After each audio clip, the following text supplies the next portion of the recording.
Seorang warga dianiaya anggota kepolisian saat hendak masuk ke Pelabuhan Yos Sudarsoka PYS Kota Ambon, Maluku, Jumat 20 Desember 2024.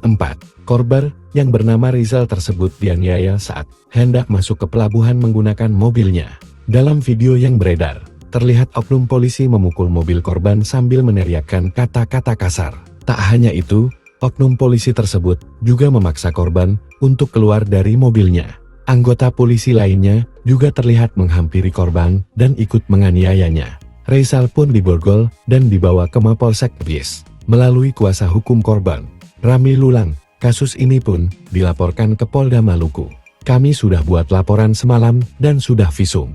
Sekarang kita mau lakukan pemeriksaan lebih lanjut kondisi korban melalui CT scan di ES Wahulusi Ambon, kata Ramli, yang juga ketua LBHGP Ansor Kota Ambon itu, saat diwawancarai tribunambon.com, Sabtu 21 Desember 2024.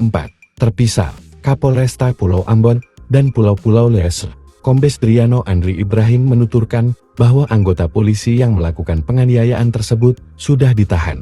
Proses hukum juga telah dilakukan, termasuk kode etik. Oknum anggota sudah saya masukkan sejak kemarin, sudah diadakan proses secara hukum dan kode etik kepolisian, ujarnya.